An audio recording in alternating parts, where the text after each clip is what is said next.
So yun mga panalo, magandang umaga. So mag-install tayo ulit nitong ano na to, no? So sa clutch sa tawag dito. So may clutch siya, no? So, clutch plate dito sa labas, ano? Clutch outer plate. So gamit natin dito is 4mm na allen para dito. So pag mag-umpisa kayo, kalasin is ipakinan natin para mabilis, ano? Tapos 10mm naman para dito sa tatlong to. Okay, ito lang na pala ikakabit natin. Tapos kukuha pa tayo ng allen para hand tight tayo pag babalik. Let's go, baklasin na natin. Mabilisan lang kasi marami nagtatanong kung paano tayo install yun. So madali lang yan. 4mm na allen mga bossing. Pick lang natin. So counterclockwise yung ikot. Huwag nang kalimutan, baka mabilog. So hintayin nyo lumamig yung makina bago nyo galawin. Ano.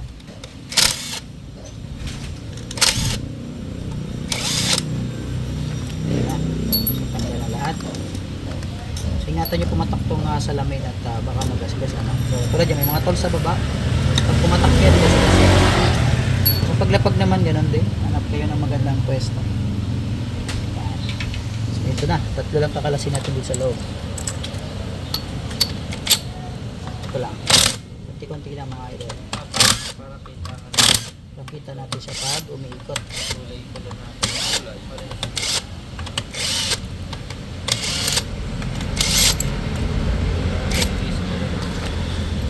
Bossing, mainit pa, sa kaping mainit. So ito yung kabit natin. So additional na to. Wala naman tong dagdag power mga idol. Pero mas magaan to kumpara sa stock. Dahil ito ay CNC aluminum. So matibay ito mga bossing. Ito yung bakal sa stock niya. So para naman may design. At least may makita tayong bago sa motor natin.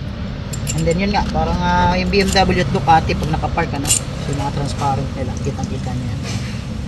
So simple lang naman yung pag-install nito mga boss. Napakadali lang. Kailangan lang meron tayong proper tools at medyo may alam din tayo sa pagbabaklas, ano? So kahit nga wala masyadong alam magbaklas dito ay pwede naman. Hindi na nga yan. Mahina, tatanggalin ko. Wire yan, wire.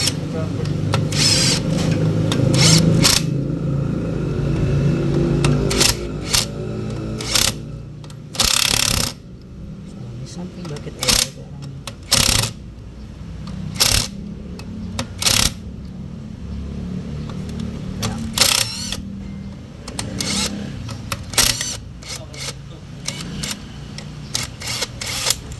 something mga boss, teka lang ha, check natin mabuti.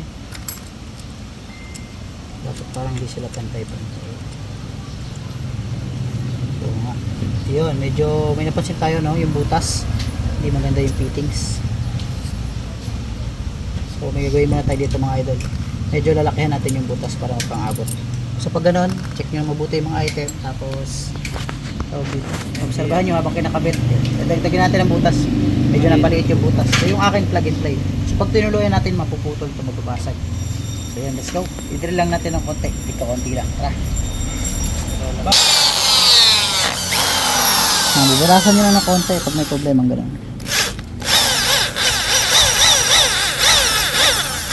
Yoy.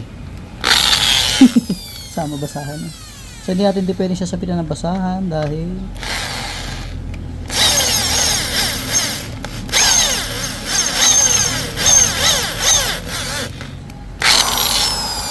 medyo nalakahan natin ng konti.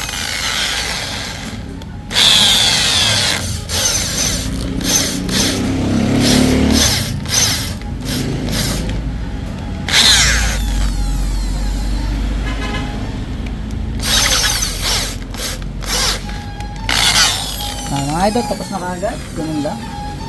Sapak natin ulit. Ayan. Mas malaki na siya mga bossing. Let's go. Ulit mga boss. Ayan, pwede na.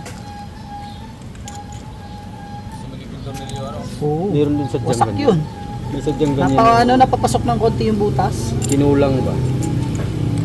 Kung tinuluyan ko, basag yun. Buti na naramdaman ko. So, pag pipitik ko ng impact, sabi ko, ba't gano'n? Kala ko tumuko dyan sa may bilog na patuklip yan. habang natagal. So yung mga bossing, kinonvert natin ng konti. Ano? So kung sakali makabili kahit gano'n ng sistema, edi gano'n lang yung gagawin nyo. At least na-experience natin dito. Ayan o. Yun o, tama. Tuloy-tuloy yung pagbaba na. Sayang.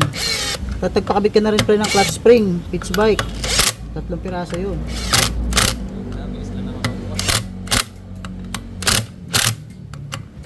Ano, okay Okay na mga idol, nakakabit na kaagad. Ang bilis, dagdag pogi, ano? So dito na tayo ulit. Mas neighbor clutch. Siyempre yung Ducati natin is sa baba yan mga idol. Puma.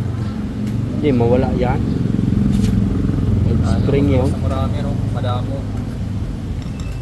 Live spring. Mayagpag na yung mga ibang dito. Sino? Si Patrick. Racing monkey tsaka forest Tuhuli na eh, umasingil eh. Shout out Patrick. Bayad ka utang mo. Patrick, hindi yan. Si ano yun? Tricycle, tricycle. Ah. Si Liit. Ulit. Ulit.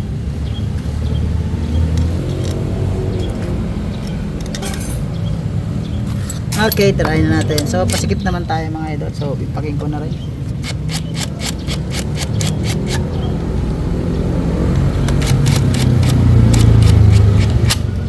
Matagal lang put-put. Ano lang ito? Dalawang taon na natin ito.